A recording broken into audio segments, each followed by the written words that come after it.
Enorme alegria que a Faculdade de Direito da Universidade de São Paulo os recebe para este seminário, esta competição de arbitragem, direito e tecnologia. Eu gostaria de começar agradecendo muitíssimo a iniciativa do professor Juliano Maranhão, que em diversas ocasiões, diversas oportunidades, sempre nesta temática relacionada a direito e tecnologia, direito e proteção de dados, direito e algoritmos, enfim, todas essas novidades que deixam a todos nós, ao mesmo tempo, maravilhados e perplexos. O professor Juliano é um grande incentivador destas discussões, é a liderança destas discussões aqui na faculdade. Então, eu queria registrar de público o nosso entusiasmo e o nosso apoio integral às iniciativas, que são muitas e todas elas valorosas, do professor Juliano neste campo. Sei que trabalham com o Juliano vários estudantes aqui da faculdade, um deles é o Bernardo Fico, que está aqui ao nosso lado, mas eu sei que a equipe do professor Juliano é talentosíssima e muito numerosa, e sei que para organizar algo deste porte, desta magnitude, a gente precisa de muito braço, do apoio de muita gente, e, sem dúvida alguma, vocês ajudaram muito o professor Juliano. Queria agradecer também a presença do ministro Ricardo Cueva.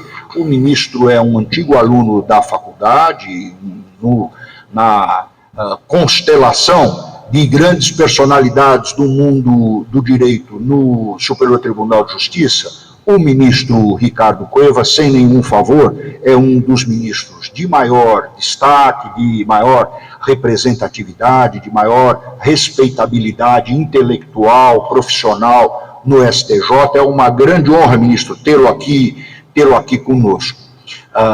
O ministro foi meu contemporâneo na faculdade, mas eu, quando estava me formando, o ministro Cueva estava entrando na faculdade. Eu me formei em 80, o ministro Cueva entrou em 1980 na faculdade. É sempre uma alegria receber ministros das Cortes Superiores, especialmente ministros das Cortes Superiores que tenham sido antigos alunos aqui da faculdade. Eu sei que neste seminário, além dos estudantes da faculdade de São Paulo, nós temos uma participação institucional também de estudantes do Rio de Janeiro e de estudantes do Paraná, além de alguns outros que institucionalmente não fizeram aqui uma participação formal, mas pelo que o Fico me disse, também tem gente do Rio Grande do Sul e de Brasília, né?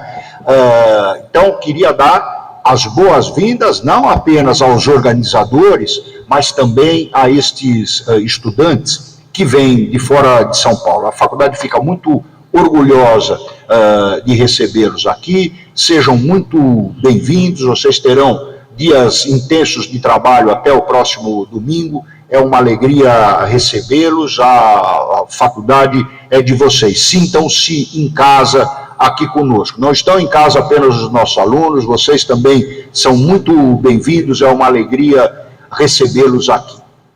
Olha, tratar deste tema de direito e tecnologia é um desafio enorme, porque muitas coisas nós não sabemos onde vamos chegar, qual é o futuro, qual é a perspectiva, o que é que pode se apresentar como um desafio ao jurista. Mas meu palpite, não de futurólogo, mas de quem vê as coisas acontecendo aqui na Faculdade de Direito, na função de diretor, é de que esses temas que relacionem direito e proteção de dados, de direito e novas tecnologias, direito e algoritmo, todos este conjunto, esta pleiade de temas, provoca uma enorme transformação, tem um impacto extraordinário em todos os ramos do direito.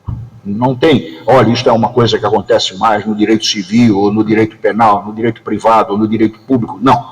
O impacto é generalizado e devastador, no sentido de atingir profundamente todas as áreas do direito. Então, estou falando mais num plano operacional. Olha, isso bate no direito civil, isto bate no direito penal, no direito público, no direito privado, por exemplo. Todos os ramos. Mas, da perspectiva das faculdades de direito, talvez o problema mais relevante é o de como a introdução de novas tecnologias no mundo do direito terá impacto no ensino do direito. E aqui o impacto será tão devastador quanto na atividade profissional dos juristas, dos juízes, dos advogados, dos promotores. Nós vamos ter que reformular nas próximas décadas profundamente o ensino do direito também. E se antes o direito podia se dar ao luxo de ser um curso relativamente barato, econômico, vulgarmente se dizia, para montar uma faculdade de direito como se fosse só isso. Não era verdade, mas dizia-se, em termos de investimento, que bastava cuspe e giz. Alguém que falasse, alguém que escrevesse numa lousa. Daqui para frente, com as novas tecnologias, isto vai custar muito mais caro. Cuspe e giz será insuficiente se eu não tiver investimentos muito pesados também em tecnologia. Mas a respeito disso tudo, nos próximos dias até domingo, vocês poderão falar, praticar, pensar e teorizar. Eu só parabenizo o professor Juliano pela iniciativa, dou as boas-vindas a todos vocês e devolvo a palavra ao professor Juliano. Bom dia a todos. Eu queria primeiro agradecer as palavras do professor Campilongo e já dirigi-las aos organizadores efetivos. Né? Eu sou um organizador supervisor. Quem pôs a mão na massa, eu quero reconhecer o mérito. Né? Então, a Ana Budazzi, a Carolina Vaz Martins, a Carolina Creche, Carolina Campos, são várias Carolinas, acho que eu tenho que enfatizar os sobrenomes, Fernanda Nemer, Ingrid Carvalho, Maria Beatriz Previtali, Rebeca Batti e o Bernardo, que está aqui conosco. Estou muito contente também de participar, não vou me chamar de organizador, de participar da organização desse que é o primeiro multicorte voltado a direito e tecnologia no Brasil. E é muito importante que haja, como o professor Campilongo falou, não só um movimento de todos os operadores do direito, no sentido dessa especialização em relação à tecnologia, que é transversal, aborda todos os campos jurídicos, como também no ensino jurídico isso comece a ser abordado e enfrentado. E o multicorte é uma experiência didática riquíssima.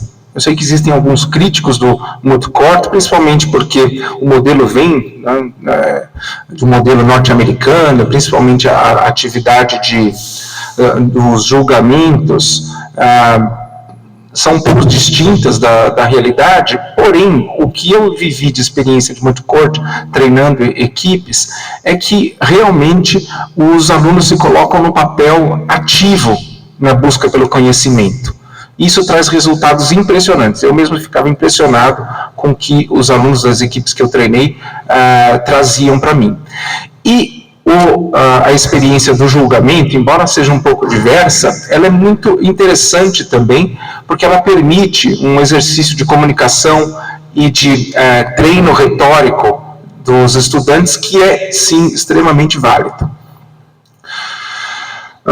Então, eu não quero me alongar muito, apenas agradecer ao professor Campilongo pelo incentivo, não só a essa atividade, como a outras iniciativas que eu tenho trazido em relação a direito e tecnologia, e agradecer muito ao ministro Ricardo Vilas Boas Cueva por nos brindar com essa palestra de abertura. O ministro foi aluno da faculdade e tem exercido um papel muito importante na construção não só da jurisprudência nacional ali no STJ, em casos importantes relacionados a direito e tecnologia, que ele relatou, como também para a cultura jurídica brasileira, tendo em vista que ele é também um acadêmico que tem produzido trabalhos muito importantes nesse setor. Acho que não poderia ser um nome mais adequado para a abertura desse evento. Eu fico muito contente e, sem mais, eu passo a palavra para o ministro Ricardo Cueva. Bom dia a todos, é uma alegria estar aqui nesse belíssimo Salão Nobre, na companhia de amigos como o diretor Celso Campilongo, meu contemporâneo aqui da faculdade, e também nós lembramos agora da Faculdade de Filosofia da USP. Nós chegamos a cursar, acho que paralelamente à faculdade, a belíssima Faculdade de Filosofia da USP, não aqui no centro, mas no campus, no setor vermelho do campus da USP, onde tivemos a aventura de ter aula com grandes professores, né? O professor Juliano Maranhão também é um amigo de muitos anos, temos participado de vários fóruns de debate. Cumprimento os organizadores do evento por essa iniciativa pioneira de trazer para esse belíssimo aqui templo do saber e da tradição, né, que é o Salão Nobre, essa nova técnica de ensino que é fundamental nos Estados Unidos. Eu tive também a oportunidade de fazer mestrado nos Estados Unidos e presenciar lá, seja como estudante, seja depois como advogado, ou como acadêmico, ou como conselheiro do CAD, nas visitas que fizemos à American Bar Association, como esses moot trials têm um papel vital no ensino de alguns campos do direito, sobretudo do direito antitrust, né, com a presença, inclusive, de vários magistrados que se engajam, participam e que demonstram um interesse muito vivo por manter essa tradição acesa dos moot trials, que já remonta há décadas, eu imagino, nos Estados Unidos. Comentávamos agora há pouco também que seria interessante levarmos isso para um Tribunal Superior como o STJ, seria interessante imaginarmos alternativas de realizar, eventualmente em cooperação com o STJ, alguns eventos desse que possam estimular os estudantes a debater. No Brasil, a gente já tem notado um desenvolvimento grande nessa área, sobretudo de arbitragem, né, de moot trials, que estimulam o debate e tornam os estudantes brasileiros muito competitivos nesses certames internacionais que ocorrem regularmente. Pois bem, é uma oportunidade única também estar aqui para poder falar um pouco dessa interação tribunais, direito e tecnologia, numa nota, e numa segunda nota, o trabalho que Juliano e eu e outros profissionais de direito realizamos numa comissão do Senado Federal, que em dezembro do ano passado entregou um projeto de substitutivo de regulação da inteligência artificial. O Judiciário, na primeira nota, ele tem, de fato, ele é chamado a decidir questões complexas, a adjudicar temas novos, que nunca passaram por lá, e muitas vezes na ausência de legislação, né? Como nós não podemos nos abster de decidir, muitas vezes essas decisões são tomadas muito antes da legislação chegar. É o caso, por exemplo, da proteção de dados. Proteção de dados no Brasil, todos sabemos, né, é recente, a Lei Geral de Proteção de Dados, como um ato legislativo uniforme, unificador desse campo, data de 4 anos, teve uma vacatio legis muito longa, enfim, ela é realmente nova, mas já havia no ordenamento alguns dispositivos esparsos, sobretudo a partir de 1990, o Código de Defesa do Consumidor, o artigo 43, a Lei de Acesso à Informação e outros diplomas que permitiam ao intérprete chegar a uma conclusão de que aquilo era maior do que a privacidade, que já, obviamente, tinha proteção no ordenamento, no direito civil, proteção constitucional também.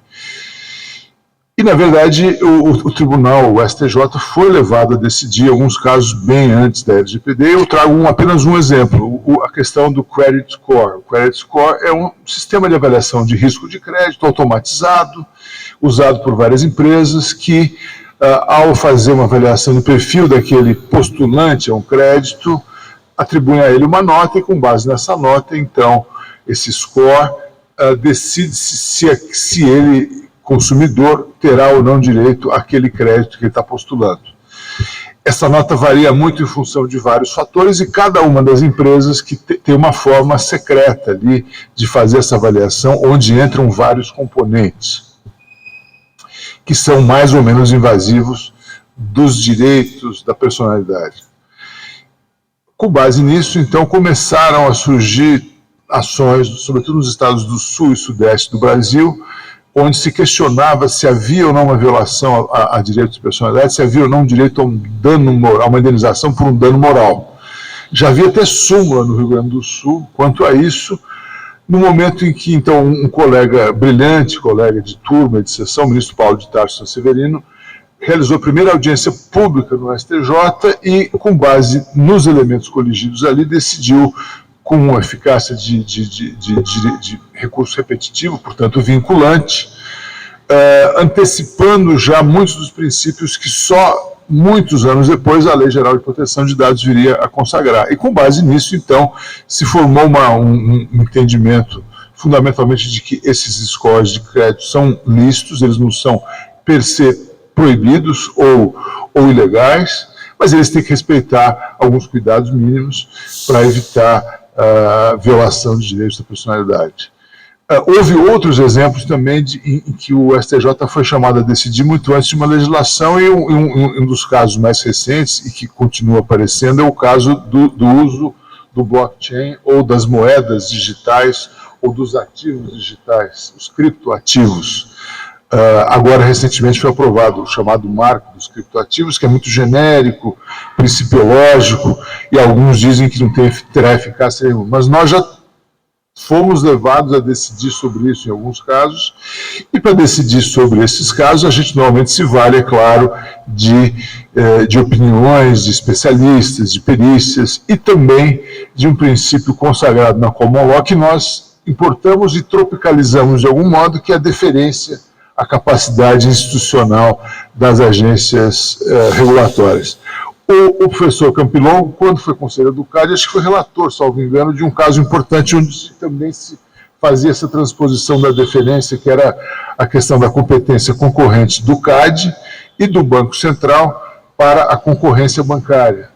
Desse debate primoroso realizado no CAD, resultou um belíssimo livro, né? Acho que organizado por você, né? Belíssimo livro com vários artigos de professores desta casa e de outras sobre o tema, que até hoje é atual, né? Que apesar desse debate ter sido resolvido, é atual.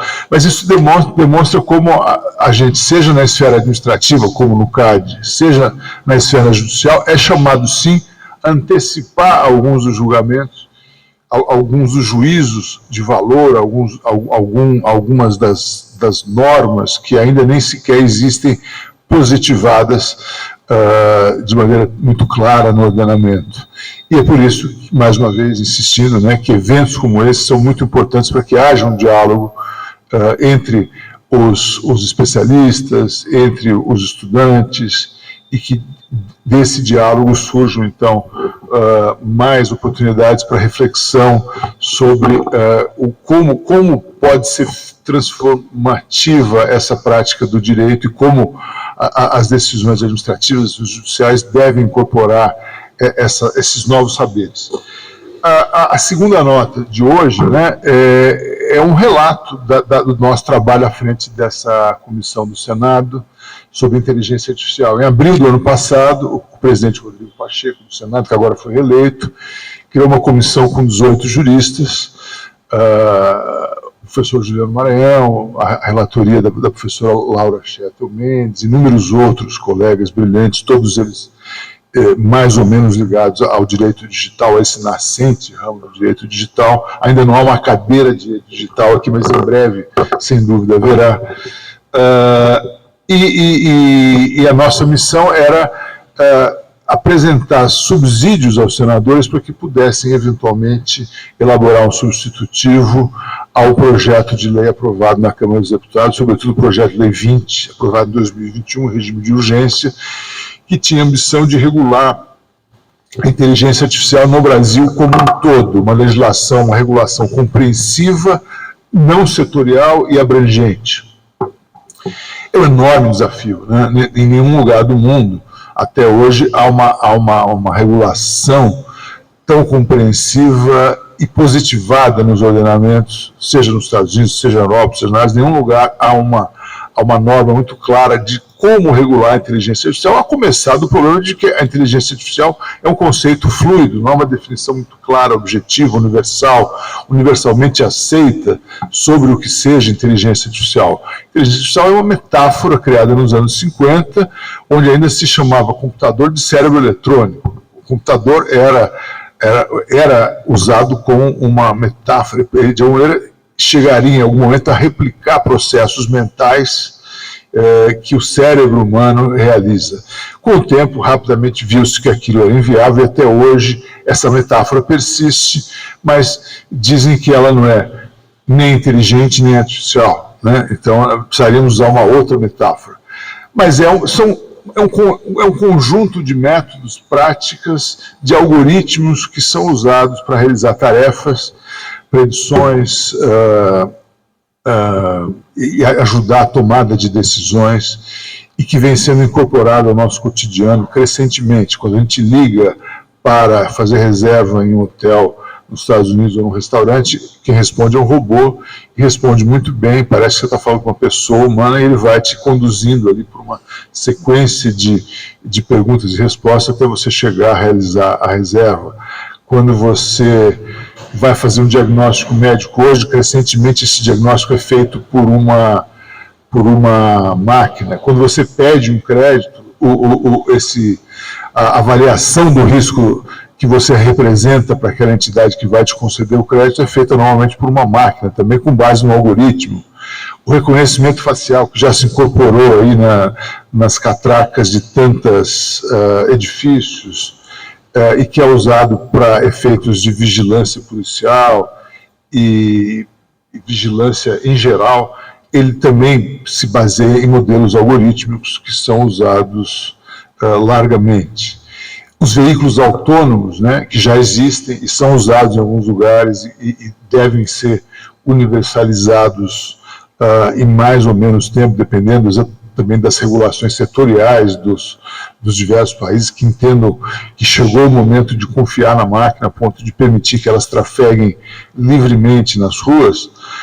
Tudo isso já vai se incorporando ao nosso cotidiano e muitas vezes nós nem sabemos que estamos interagindo com uma máquina e que essa máquina está tomando decisões no lugar de um ser humano, que o seu crédito está sendo negado por conta de um viés discriminatório, seja ele racial, de gênero, de localização geográfica, de renda, de um perfil criado com base em dados coletados a seu respeito, sobre os quais você nem sabe que existiam. Questões como essa levam, então, a que se cogite no mundo inteiro a desenvolver uma regulação mais ou menos interventiva da inteligência artificial, uma regulação que pode ser geral, pode ser setorial, pode ser os dois. Na União Europeia, já existe em discussão há muito tempo um modelo de regulação bastante abrangente que se aplicaria a todos os entes, todos os Estados-membros da União Europeia e que define princípios, diretrizes, regras, direitos, deveres e um modelo de governança que supõe o envio de relatórios, uma avaliação de impacto do algoritmo, uma avaliação do próprio sistema de governança, uma avaliação do sistema de compliance, uma avaliação de vários riscos envolvidos e que cria uma categorização, uma classificação de riscos que vai guiar, então, como deve ser disciplinado na prática o uso da inteligência artificial. Ainda não foi aprovada, ainda não foi positivada, ainda não existe materialmente, mas é um debate muito rico. Os Estados Unidos, por outro lado, seria o grande contraste, não é sequer uma legislação de proteção de dados. Eles têm alguns julgados, eles têm alguns estados, como a Califórnia, que já tem um sistema de proteção de dados, mas eles não têm uma legislação compreensiva, comparável à nossa, que se inspirou, aliás, na legislação europeia de proteção de dados. Eles não têm uma autoridade central de proteção de dados. E eles também não pretendem pelo menos é o que se vê do debate americano, ter uma regulação compreensível, uma regulação ônibus, como eles chamam, uma legislação totalizante que abarque todos os aspectos da inteligência artificial, pretendem deixar que cada um dos setores regule o uso da inteligência artificial especificamente. Por exemplo, veículos autônomos serão regulados pela agência encarregada de transportes terrestres. O credit score vai ser disciplinado pela agência encarregada de crédito ao consumidor e por aí vai. Mas eles fizeram recentemente, durante a presidência já do presidente Biden, na Casa Branca, um grupo de trabalho do qual resultou um chamado Bill of Rights da inteligência artificial, né? Uma lista de direitos básicos da inteligência artificial que consagra, sintetiza, resume alguns dos princípios que são universalmente esperados de quem vai enfrentar a inteligência artificial como um desafio a ser regulado. Mas não procura intervir diretamente, né? São 5 princípios nos Estados Unidos. O princípio de que, essa máquina, esse algoritmo, essa inteligência artificial, esses sistemas automatizados que vão sendo crescentemente incorporados na nossa vida, seja uma batedeira, uma geladeira, um carro, um sistema de reconhecimento facial, ele tem que ser seguro, tem que ser efetivo. Ele é quase sempre seguro, ele quase sempre não dá problema, mas se ele quebrar? Você tem que ter uma alternativa a ele, você tem que ter uma alternativa para que você possa operar um sistema analógico e possa resolver o seu problema. Ele não pode ser, em segundo lugar, discriminatório, ele não pode ter um viés discriminatório. A gente sabe que os vieses são um problema muito sério, porque a inteligência artificial quase sempre se vale de conjuntos de dados, de enormes coleções de dados, né, o Big Data, que a partir da análise desses dados formam-se padrões. E esses padrões, muitas vezes, eles contêm vieses a revelia mesmo de quem desenvolveu o algoritmo, não que o desenvolvedor do algoritmo queira, de antemão, ter um viés contrário a uma etnia, uma cor, a um gênero, mas como muitas vezes os padrões são formados a partir de uma análise que escapa até mesmo à compreensão de quem desenvolveu o algoritmo. Um exemplo claro disso é um algoritmo usado para identificar cães e lobos. Como é que você identifica um cão e um lobo? Às vezes até é difícil para um humano identificar um cão e um lobo, já que há cães que se parecem em demasia com lobos e lobos que se parecem em demasia com um cão. Pois bem, usando fotos, o algoritmo teve 100% de acurácia ao identificar lobos e cães. E aí, vamos passar a prática. E aí começaram a identificar lobos e cães no mundo real, e o algoritmo errava todas. Aí que foram descobrir que as fotos em que havia lobo tinham neve ao fundo. Então era a neve que fazia com que a máquina identificasse o lobo do cão. Não tinha nada a ver com o nariz, com o formato do focinho, do olho, da orelha, de um e de outro. Era um elemento completamente estranho, e é assim que funciona a máquina. A máquina não pensa, ela não sabe que está coligindo dados e criando padrões. E por conta disso, e por conta também de uma formação enviesada, uma formação não adequadamente feita segundo moldes estatísticos de bases de dados, é que os algoritmos contêm vieses. Por que os algoritmos de reconhecimento facial muitas vezes não conseguem reconhecer adequadamente pessoas de origem asiática ou de origem africana? É porque as bases de dados usadas para o reconhecimento facial, que treinaram aquela máquina, elas não tinham uma representação adequada desses grupos étnicos, que têm características faciais provavelmente próprias, exigem uma análise algorítmica própria para que haja um reconhecimento adequado e fiel, efetivo. E o sistema prisional americano muitas vezes usa um algoritmo de avaliação do risco de que aquela pessoa que postula um benefício em sua pena ou uma liberdade condicional, uma redução da pena, possa ou não reincidir no crime. E o algoritmo acabou usando dados de localidade onde mora, renda, formação educacional, gênero, etnia, e acabou muitas vezes prejudicando pessoas de origem africana. Isso foi até levado à Suprema Corte americana, porque é um viés, obviamente, inadmissível. Algoritmos usados para contratação de pessoas. É muito comum que haja milhares de currículos e que a primeira avaliação será feita por uma máquina. Verificou-se que havia um viés anti-mulheres, porque a maioria dos cargos de destaque eram ocupados por homens, então as mulheres acabavam invariavelmente sendo prejudicadas. Esses vieses, obviamente, não são aceitáveis. Então, a questão da não discriminação no uso da inteligência artificial é vital e consta de todas as listas de princípios, seja da OCDE, seja da União Europeia, seja de qualquer lugar. Esse é um dos pilares essenciais da questão. Um terceiro princípio que os americanos criaram é que não pode haver o uso abusivo de dados pessoais e não pode haver o uso de tecnologias de vigilância sem uma supervisão humana. Existe um livro famoso da professora Shoshana Zuboff, que fala que nós vivemos num capitalismo de vigilância. Nós achamos que temos à disposição no nosso celular um monte de aplicativos gratuitos que são maravilhosos, o mapa,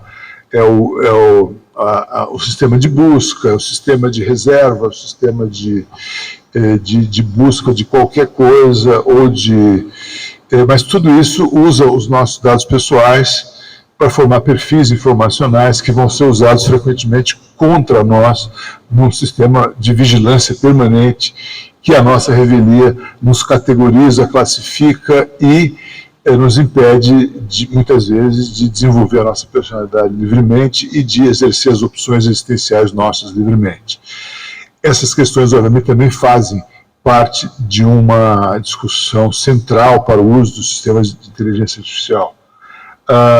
Um quarto princípio, um quarto pilar dessa não regulação americana, desse Bill of Rights americano, é o direito que a pessoa tem de saber que está interagindo com o sistema de inteligência artificial. Ela tem que ser adequadamente informada de que está lidando com o sistema de inteligência artificial. E, por fim, é um direito da pessoa de ter acesso a uma pessoa humana, né, a um ser humano que possa resolver aquela questão de outra forma que não através de um sistema automatizado. Mas é um sistema geral, é um sistema que certamente resultou de um amplo debate, de uma ampla discussão, mas que não criou um sistema de governança, não criou sanções para o descumprimento desses princípios e se vale inteiramente de uma regulação setorial que pode ou não ser mais ou menos adequada num contexto de desenvolvimento muito, muito rápido da tecnologia que escapa mesmo à compreensão até mesmo dos profissionais da área.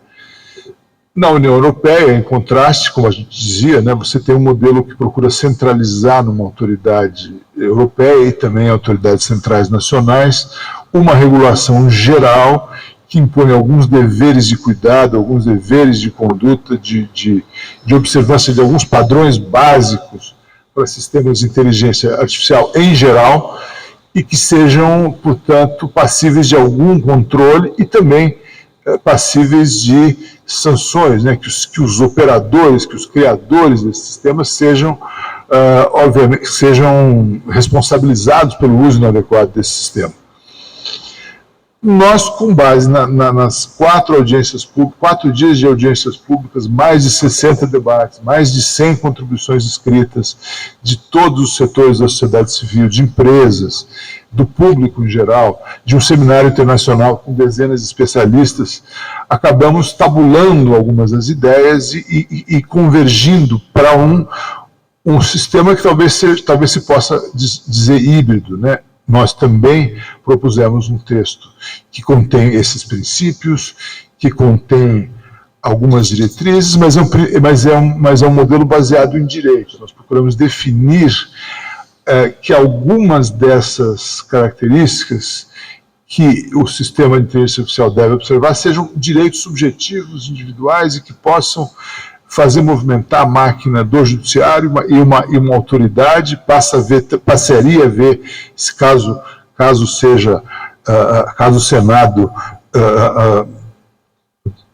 decida abarcar essas sugestões e levar ao debate parlamentar, haveria então um sistema baseado em direitos individuais, que podem ser também direitos coletivos, haveria também uma classificação de riscos e uma proibição de antemão de algumas das atividades, de alguns dos usos da inteligência artificial. Por exemplo, o social scoring, né, a ideia de que o Estado possa, num sistema de vigilância permanente, ubíqua, contínua, incessante, atribuir pontos aos cidadãos e, com base nesses pontos, conferir ou negar certos direitos ou acesso a certos benefícios, é inaceitável, né? No nosso ordenamento constitucional, é inaceitável que o Estado possa fazer isso. Uma segunda modalidade também de uso inaceitável da inteligência artificial é o uso de técnicas subliminares de manipulação da consciência das pessoas. E um terceiro seria também o uso de inteligência artificial para adversamente, né, negar benefícios ou prejudicar pessoas mais vulneráveis, seja em razão de etnia, estado social, renda, gênero, ou qualquer crença. Não é admissível que, com base nisso, o sistema de inteligência artificial prejudique, cause dano a pessoas. E também definimos os sistemas de alto risco, alguns critérios para que permitam identificar sistemas de alto risco. Por exemplo, hoje, não sei se chegaram a ver, nós comentávamos também um pouco antes, saiu uma notícia de que na Colômbia um juiz usou o chat GPT para produzir uma sentença relativa ao menor autista, o que é assustador, né? Caso prevaleça o nosso projeto, o projeto dessa comissão, né, caso ele seja incorporado pelos senadores, essa seria uma atividade de alto risco, né? O uso da inteligência artificial no sistema de justiça seria, obviamente, uma atividade de alto risco. Uma atividade de alto risco, então, ela implicaria o quê? Implicaria um ônus maior de compliance, de conformidade, de governança, de análise de impacto algorítmico, de acompanhamento permanente, de um ônus de explicabilidade, auditabilidade daquele algoritmo, um ônus de apresentar relatórios regulares e também, quanto à responsabilidade civil, nós ousamos sugerir que, nesses casos de alto risco, a responsabilidade seria objetiva, ou seja, o operador, o criador do sistema de inteligência artificial, ele deveria responder objetivamente, bastando a prova do nexo de causalidade, né, de que o sistema de inteligência artificial foi usado e tendo sido usado, haverá, então, uma responsabilização daquele que colocou à disposição do público ou daquele que operou o sistema de inteligência artificial. Se o sistema não for de alto risco, há uma mera inversão do ônus da prova, uma presunção de que o sistema causou o dano. Com isso, você preserva alguns dos pilares centrais do moderno sistema de responsabilização civil, baseado tanto no Código Civil como no Código de Defesa do Consumidor.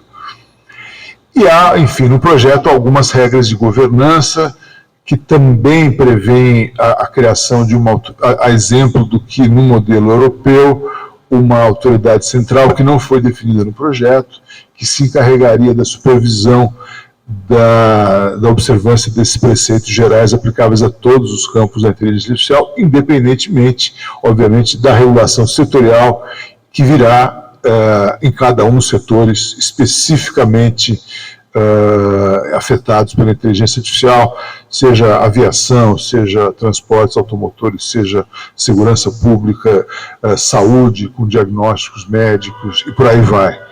e, obviamente, sanções também que possam desestimular o uso irresponsável da inteligência artificial. Esse debate, obviamente, está longe de ser realizado, de ser concluído. Nós estamos começando apenas esse debate, né, concluímos o trabalho em dezembro, entregamos o projeto, esperamos que os senadores proponham esse texto, abracem isso como substitutivo e que o texto seja amplamente debatido pela sociedade civil e que caso entenda conveniente, adequado, oportuno, possa aprovar com as modificações que forem entendidas mais adequadas.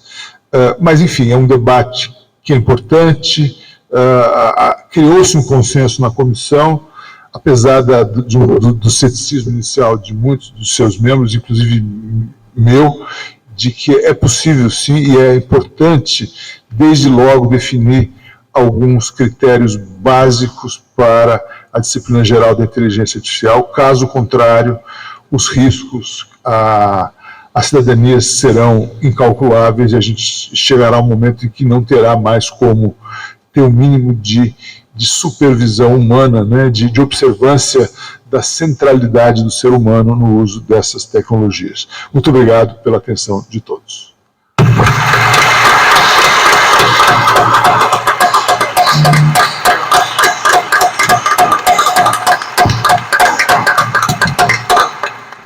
Muito obrigado, ministro, pela brilhante palestra. E eu quero chamar a atenção para o fato que, para os bons competidores, para os competidores atentos, o ministro já tocou alguns pontos bem interessantes para o caso que é o objeto da competição, né? E o caso objeto da competição envolve inteligência artificial. Não poderia ser diferente, porque o instituto organizador desse evento é o Logarithm, que é um instituto de pesquisa em inteligência artificial e direito, que eu criei junto com professores do IME e da Poli, da USP, em 2017, e que tem desenvolvido várias atividades interessantes, não só de pesquisa, como também em participação e impacto em políticas públicas. Eu convido todos a visitarem o site do Logarithm e, se interessarem, buscarem participar das suas atividades.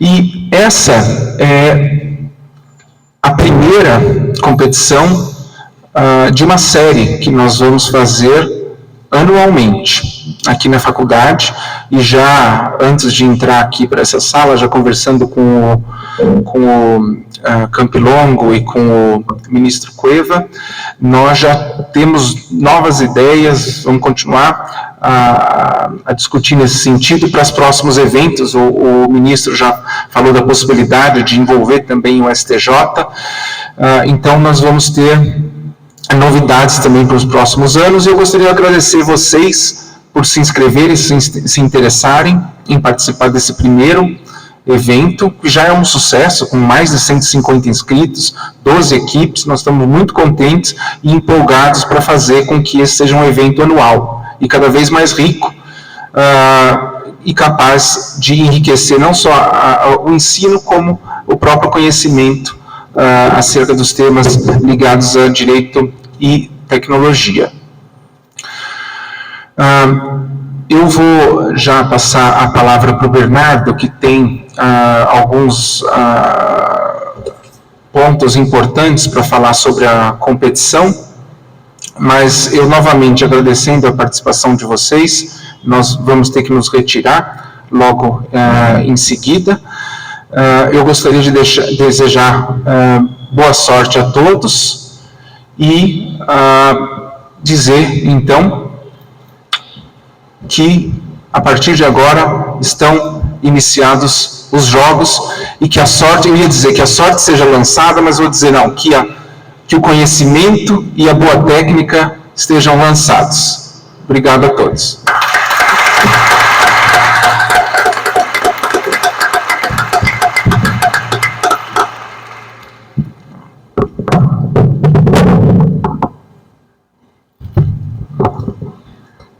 Bom dia a todas e todos. Antes do... Acho que estou com microfonia, pessoal, desculpa. antes do diretor Campo Longo, o professor Juliano Maranhão e o ministro Ricardo Cueva se ausentarem, só queria agradecer por vocês terem embarcado nessa ideia e estarem aqui apoiando e dando suporte institucional, suporte acadêmico, suporte logístico, e por terem feito essa abertura realmente memorável. Então, muito obrigado. E agora a gente vai seguir com anúncios para os competidores, para as equipes, então, por favor. Parabéns, boa sorte a todos.